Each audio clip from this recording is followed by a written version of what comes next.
सहनौ भुनक्तु सह वीर्यं करवावहै तेजस्विनावधीतमस्तु मा विद्विषावहै। ओम शांति शांति शांति। वैदिक जीवन पद्धति की 16वीं कक्षा में आप सबका स्वागत है, अभिनंदन है। विगत कई दिनों से हम इस पर चर्चा कर रहे हैं धर्म के विषय में कि धर्म का स्वरूप क्या है, धर्म क्या है, और हम बहुत कुछ स्पष्टता पूर्वक समझ पा रहे हैं, समझने का प्रयास कर रहे हैं कि हमारे जो उन्नति के लिए, हमारे जो उत्कर्ष के लिए, अपने से लेकर के, व्यष्टि से लेकर के समष्टि तक का जो कल्याण है, जो कल्याण की भावना है, जो कल्याणकृत चीजें हैं, वे धर्म का ही स्वरूप होती हैं। जिन जिन उपायों से, जिन जिन संसाधनों से मनुष्यता का आधान हो, मनुष्यता बढ़े, पशुता घटे, एक दूसरे में प्रेम का स्वभाव बढ़ता है, वो धर्म कहलाता है। जिस राष्ट्र में ऐसी नीति, ऐसी रीति होती है, वह राष्ट्र धार्मिक होता है। और भारतवर्ष इसीलिए आदिकाल से ही जगत गुरु रहा है। परंतु आज के समय में हमने धर्म को जानने का प्रयास नहीं किया, जाना भी तो उसको जीने का प्रयास नहीं किया, इसलिए आज की ये स्थिति है। ये आर्यवर्त जो ऋषि महर्षि मुनियों की ये जो तपस्स्थली रही है, आज वहाँ पर धर्म के नाम पर इतना ढोंग आडंबर, जिससे धर्म का क्या स्वरूप है यही नहीं समझ में आ पा रहा है। तो हम सब मिलकर के इसकी चर्चा कर रहे हैं, जहाँ पर महर्षि जो है मनुस्मृति में भी मनु ने जो कहा है उसका भी हमने स्वाध्याय किया, उसमें भी कुछ समझने का प्रयास किया। उसी क्रम में इज्जा अध्ययन इस विषय पर चर्चा चल रही थी, तो इज्जा पर थोड़ी सी और चर्चा करेंगे। यज्ञ करना हमारे जीवन में यज्ञ का आधान हो, यज्ञ हमारा स्वभाव बन जाए। केवल यज्ञ, केवल अग्निहोत्र करना या अग्नि में सामग्री डालना ही यज्ञ नहीं है, यज्ञ जीने की चीज है। यज्ञ पूर्वक हमारा जो भी कार्य है, जो भी स्वभाव है, उसमें हम उसमें पारंगत हों, इसलिए यह धर्म का बहुत ही महत्वपूर्ण अंग है यज्ञ। और यज्ञ के विषय में जैसे हमने चर्चा की थी कि 3 अर्थ हैं यज्ञ के, एक संगतिकरण, एक जो है देव पूजा और दान। तो दान के विषय में, संगतिकरण के विषय में हमने चर्चा काफी कर ली थी। दान के विषय में भी आज की जो स्थिति है, पहले तो हम बहुत सुनते थे कि दान, इतने राजा महाराजा इतने प्रकार के दान देते थे। कर्ण का जो जीवन है, दानवीर, महाराजा हरिश्चंद्र की बात सुनते हैं, सत्यवादी और दानी दोनों। तो कितने दान की महिमा गाई गई है, लेकिन आज की जो स्थिति है, तो दान भी हम ठीक नहीं दे पाते, ना जो है सुपात्र को दान देते हैं। पहले इस बात पर विशेष बल दिया जाता था कि दान तो देना ही देना है, दान बिना कल्याण नहीं है। दान हमारा स्वभाव है। यदि कन्या दान न किया जाए, यदि विद्या दान न किया जाए, जान दान न किया जाए, तो संसार में आज भी वह व्यवहारिकता, वह स्वभाव नहीं आ सकता। यदि कोई जबरदस्ती करता है तो उसको समाज में अच्छा नहीं माना जाता है, उसको प्रश्रय नहीं दिया जाता, अमर्यादित समझा जाता है। इसलिए दान की बड़ी महिमा है। कैसे जो है दान करते हैं, जैसे मैंने पहले भी कहा कि जो भी यहाँ पर सृष्टि में पशु पक्षी हैं, कीट पतंग हैं, उनका भी जीवन क्या है? यज्ञी है। क्या है? यज्ञी है। एक श्लोक आचार्य चाणक्य लिखते हैं कैसे दान करना चाहिए। चाणक्य के अनुसार सज्जन व्यक्तियों का जो है दान किसके लिए होता है? करे देयम भोज धनम सदा सुकृतिभ्यो नो संचितव्यम कदा श्रीकर्णस्य बलेश्च विक्रमपते अद्यापि कीर्ति स्थिताः अस्माकं मधुदान भोगरहितं नष्टं चिरात् संचितं निर्वाणादिति पाणपादयुगले घर्षन्त्यये मक्षिका निर्वाणादिति पाणिपादयुगले घर्षन्त्ययोः मक्षिका। आचार्य चाणक्य लिख रहे हैं कि चाणक्य जो है उनको ही श्रेष्ठ मानते हैं जो सज्जन व्यक्तियों का जो धन है, जो सदा निर्धनों को दिया जाए। सज्जन व्यक्तियों का धन सदा दान के लिए होता है। जैसे एक श्लोक पहले लिखाया था कि विद्या विवादाय धनम आदाय, ये जो है खल पुरुषों की पहचान होती है, लेकिन सज्जनों का जो धन होता है किस लिए होता है? वो दान के लिए होता है। तो वही बात आचार्य चाणक्य कह रहे हैं कि सज्जन व्यक्तियों का धन सदा दान के लिए हुआ करता है। वे कभी उसका संचय नहीं करते। वो जानते हैं कि धन तो सब धरा के बीच में ही रह जाएगा।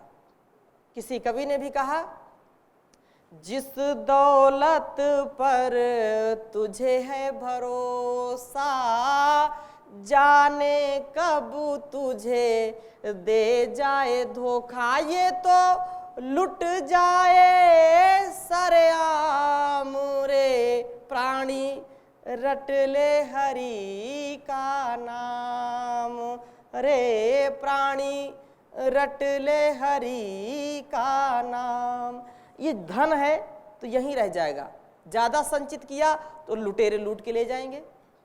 इसलिए सज्जनों का धन दान के लिए होता है, वे संचय नहीं करते हैं। जैसे शहद का संग्रहण करने वाली मधुमक्खियों को भी पैर रगड़ करके पश्चाताप करना पड़ता है, क्योंकि शहद का दान न करके यदि वो उसका संचय करेंगी तो शहद भी क्या हो जाता है? नष्ट हो जाता है। मधुमक्खियों के द्वारा जो शहद संचित किया जाता है वो किसके लिए होता है? दान के लिए होता है। यदि वो दान नहीं करेंगी तो केवल, चाणक्य कह रहे हैं, केवल वो हाथ पैर मलती रह जाएंगी, क्योंकि वो तो नष्ट होगा। ऐसे ही जो धन है वो तो नष्ट होगा। यदि दान देंगे तो तुम्हारा भी कल्याण होगा और इस जगत का भी कल्याण होगा। यही धर्म है दान। कह रहे हैं इसी प्रकार कुछ लोग धन का दान नहीं करते हैं और जब वह नष्ट होने लगता है तो पश्चाताप करते हैं, हाय हाय ये मैं बर्बाद हो गया, लुट गया, मेरा धन मेरी संपदा सब नष्ट हो गई। ऐसे ही लोग परेशान होते रहते हैं, 7 पीढ़ियों तक की चिंता करते हैं। लाला जी एक थे, बहुत ज़्यादा धनाढ्य थे, बहुत ब्याज दे दे करके लाखों करोड़ों रुपए उन्होंने अर्जित कर रखे थे। एक दिन मुंशी से पूछे, मुंशी जी कितना होगा हमारे पास धन, कितनी पीढ़ियां बैठे बैठे खा सकती हैं? मुंशी ने उत्तर दिया लाला जी, मैंने हिसाब किताब लगाया, लगभग आपकी 4-5 पीढ़ी खूब आराम से बैठ करके ठाठ से खा सकती हैं। इतनी खेती है और इतना नगद है, बहुत माल है।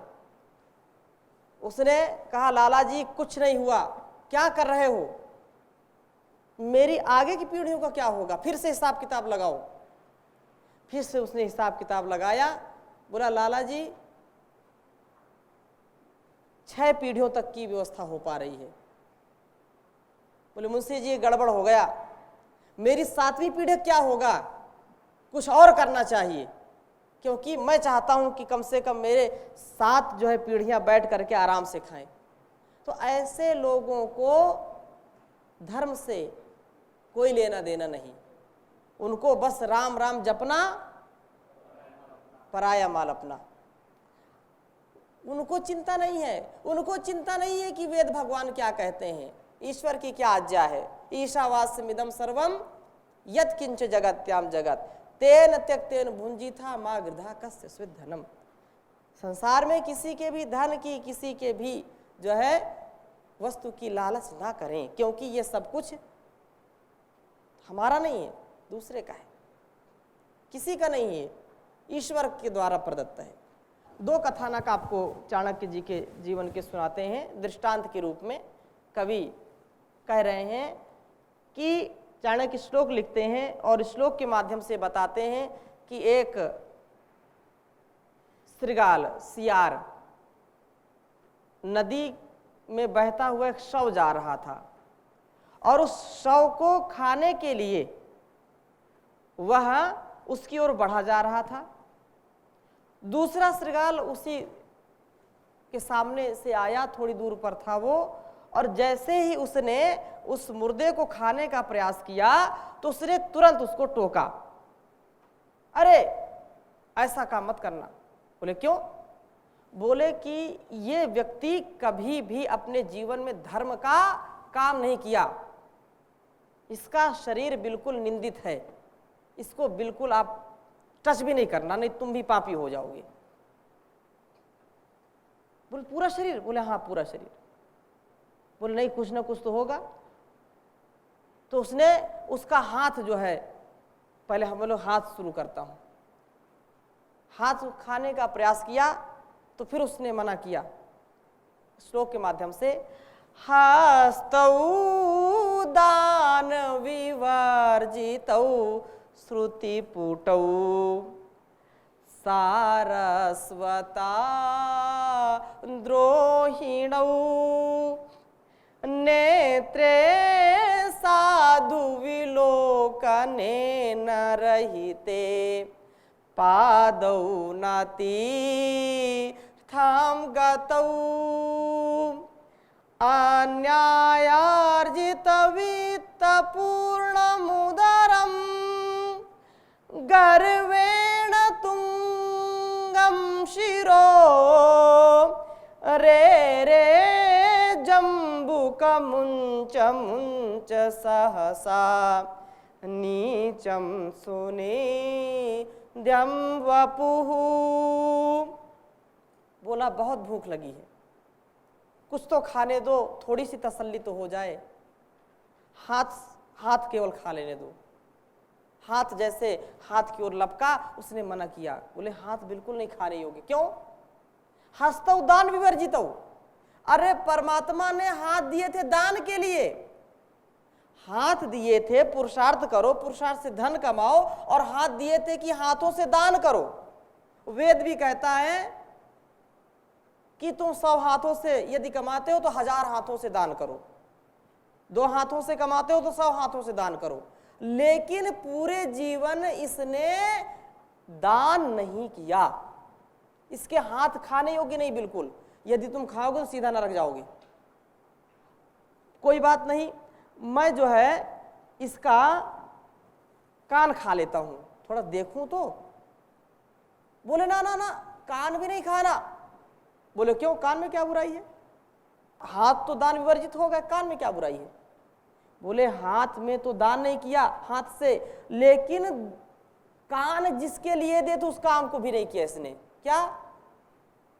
श्रुति पुटऊ, किसी भी जो है वेद वाणी का इसने श्रवण नहीं किया, कोई भी वेद शास्त्रों की बात इसने सुनी नहीं, इसके कान ने कान दिए हरि भजन सुनन को, उसने तो इसने सुना नहीं, तो इसके कान को भी नहीं खाना तुम, नहीं सीधे नरक जाओगे। बोले अच्छा, ये फिर ऐसी स्थिति है कि जो है कानों से इसने कोई वो नहीं किया। सारस्वत द्रोहिणों, जो सरस्वती है, जो जान है, जान की बातें इसने नहीं सुनी। सारस्वत द्रोहिणों, इन्होंने द्रोह रूपी जो है अवगुण को अपनाया, क्योंकि वेद शास्त्रों की जो है बातें नहीं सुनी, इसलिए कान भी इसका दोष युक्त है। नेत्र, बोले नेत्र तो खा लेता हूं, नेत्र में तो कोई परेशानी नहीं है। बोले ना, नेत्र भी नहीं खाना, क्यों? नेत्रे साधु विलोकने न रहते, आंख दी है सज्जनों के दर्शन करने के लिए, महापुरुषों के सानिध्य में जाने के लिए, लेकिन इसने पूरे जीवन किसी भी महापुरुष का, किसी भी सज्जन का दर्शन नहीं किया, केवल अपने ही स्वार्थ में लगा रहा, इसको फुर्सत नहीं मिली। बोले ठीक है, लेकिन भूख तो बहुत लग रही है, कुछ ना कुछ तो उपाय करना पड़ेगा। चलो कोई बात नहीं, मैं पैर से शुरू करता हूं, पैर खाऊंगा। तो जैसे ही पैर की ओर बढ़ा, फिर उसने मना किया, कहा पैर भी नहीं खा सकते, क्यों? पादौ न तीर्थम गतौ, ये दोनों पैर इसको दिए हैं किस लिए? परमात्मा ने इस मनुष्य को तीर्थ यात्रा करे। तीर्थ का मतलब अपने से जो बड़े हैं, धार्मिक है, विद्वान है, धीर हैं, गंभीर हैं, उनके पास जाकर के वेद विद्या पढ़े, जाने, समझे। लेकिन कभी भी ये वेद विद्या के लिए किसी महापुरुष के पास गया नहीं है, इसलिए इसके पैर को भी नहीं खाना। कोई बात नहीं, अब इसके जो है पेट से शुरू करता हूं। पेट तो कहीं नहीं गया, पेट से तो कुछ किया नहीं, पेट का कोई दोष नहीं। तो पेट की ओर वो जैसे बढ़ा, फिर मना करता है, ना ना बिल्कुल नहीं। क्यों? बोल रहा है कि अन्यायार्जित वित्त पूर्ण मुद्रम, इसने जो भी अन्याय पूर्वक धन कमाया, उसी से जो चीज भोग विलास की खरीदी, या जो भी इसने पेट भरा अपना, वो अन्यायोपर्जित, अन्याय की रीति से, गलत रीति से, भ्रष्टाचार करके, मिलावटखोरी करके इसने धन इकट्ठा किया है और उससे जीविका चलाई है, उससे अपना पेट भरा है। इसलिए इसके पेट को खाओगे तो भी तुम कल्याण को नहीं प्राप्त होगे। बोले कोई बात नहीं, फिर क्या करूं? सिर को खा लेता हूं। तो फिर बोले ना, सिर भी नहीं खाना, क्यों? गर्वेण तुंगम सिरो, इसने अभिमान से सिर उठाकर चलने वाले जो है व्यक्तियों की कैटेगरी में है ये। कभी भी किसी के सामने सिर नहीं झुकाया, विद्वानों के सामने, गुरुजनों, माता पिता, आचार्यों के सामने, किसी के सामने इसने सिर नहीं झुकाया, क्योंकि विनयशीलता इसके अंदर है ही नहीं, अविनयशील है। इसलिए तुम खाओगे तो सीधा जाओगे। इसलिए मैं कहता हूं, रे रे जम्बुक मुंच मुंच सहसा, मैं कह रहा हूं होशियार, तुम इससे होशियार हो जाओ। इस मुर्दे को खाने की जरूरत नहीं है आपको, क्योंकि इसका सुनिंद्यम, नीचम सुनिंद्यम वपुः, इसका पूरा शरीर क्या है? बहुत ही नीच है, बहुत निंदित है, इसलिए इसको मत खाओ। कहने का आशय ये है, एक कथानक है कि हम इससे कुछ सीखें।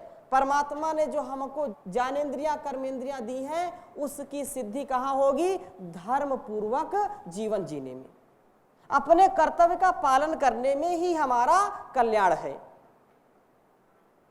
उन्हीं के जीवन की एक बात है।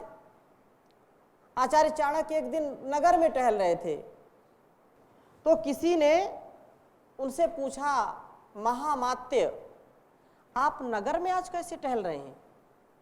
आप तो या तो राज दरबार में होते हैं अथवा अपनी कुटी में होते हैं, अपने कार्य में जो है लिप्त रहते हैं, आप नगर में क्या ढूंढ रहे हैं, क्या टहल रहे हैं? चाणक्य ने कहा कि मैं आज नगर में खोज रहा हूं शमशान कितने हैं। व्यक्ति बड़ा अचंभित हो गया। क्यों? अरे शमशान की बात कर रहे हैं आचार्य। आचार्य शमशान तो नगर के बाहर हुआ करते हैं, आपको गलत फहमी हुई है। नगर के अंदर शमशान नहीं होते, नगर के बाहर होते शमशान। फिर उन्होंने कहा मुझको गलत फहमी नहीं हुई है, मैं नगर के अंदर कितने शमशान बने हुए हैं उसको खोजने के लिए आया हूं। बोले कैसे, बताइए, मेरे कुछ बात समझ में नहीं आती, आप क्या कहना चाहते हैं, आपका अभिप्राय मैं समझ नहीं पा रहा हूं। बोले अच्छा सुनिए। चाणक्य कह रहे हैं शमशान क्या क्या होते हैं नगर में, सुन लीजिए। नावी प्रपादोदक कदमानी, ना वेद शास्त्र ध्वनि गर्जितानी, स्वाहा स्वधाकार विवर्जितानी, शमशान तुल्यानि गृहाणि तानि। बहुत ही अच्छा श्लोक है, इसको आप याद भी कर लें, लिख भी लेवे। बहुत ही अच्छी बात कही चाणक्य ने कि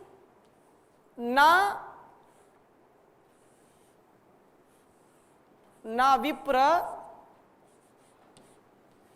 पादोदक, ना विप्र पादोदक कर्दमानी।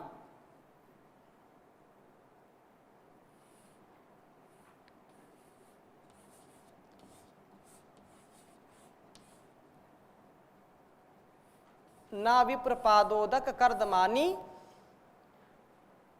न वेद शास्त्र ध्वनि गर्जितानी। ना वेद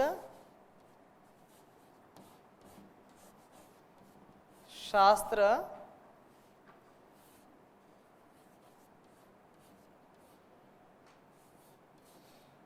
ध्वनि गर्जितानी।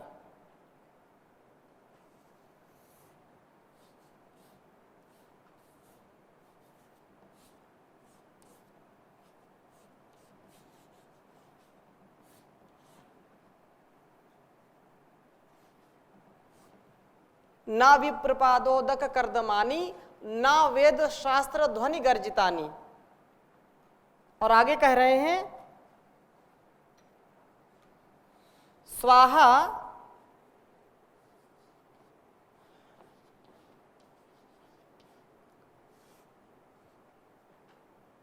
स्वाहा स्वधाकार, स्वाहा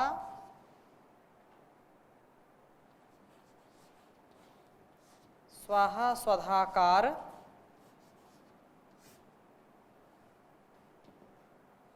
विवर्जितानी।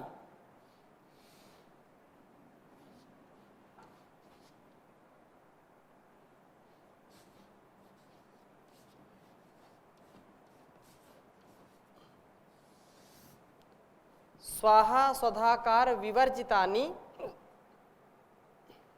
शमशान तुल्यानि गृहाणि तानि। शमशान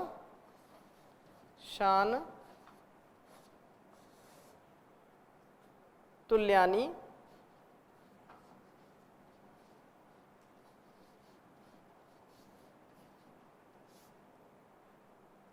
गृहाणि तानि।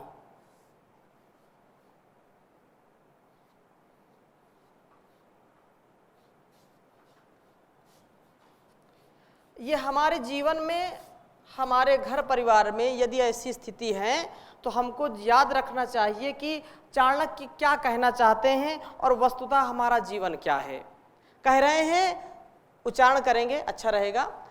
नावी प्रपादोदक कर्दमानी,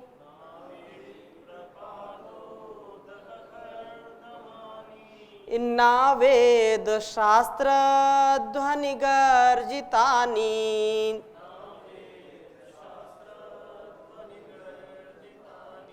स्वाहा स्वधाकार विवर्जितानि,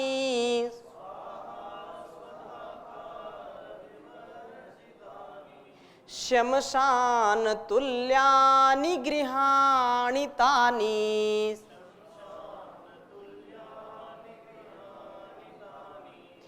कह रहे हैं न विप्र पादोदक कर्दमानी।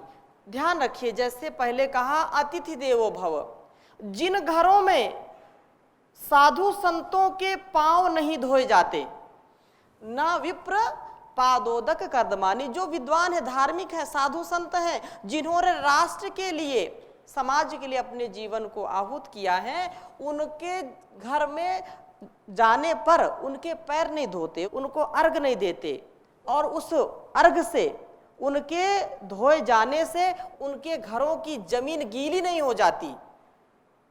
साधुओं के पैर धोने से जिनके घरों की जमीन गीली नहीं होती, उनका घर क्या है? शमशान के समान है, जहां अतिथियों की सेवा नहीं है।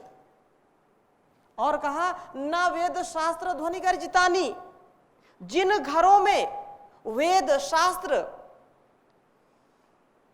की जो है ध्वनि नहीं गर्जित होती, मंत्र पाठ नहीं किए जाते, मंत्रों का उच्चारण नहीं होता, वे घर शमशान के समान है। वेद शास्त्रों की ध्वनि नहीं गर्जित होती है। और आगे कहा ना वेद शास्त्र ध्वनि गर्जितानी, वेद और शास्त्रों का जहां गुंजायमान नहीं होता, चर्चा नहीं होती, वे घर शमशान के समान है। स्वाहा स्वधाकार विवर्जितानी, जिन घरों में स्वाहा स्वाहा करके आहुति नहीं दी जाती, यज्ञ नहीं होता है, वे घर शमशान के समान है। जिन घरों में स्वधा, मैंने कल कहा था स्वाहा और स्वधा, स्वाहा देवताओं के लिए और स्वधा पितरों के लिए, माता पिता गुरु आचार्य के लिए।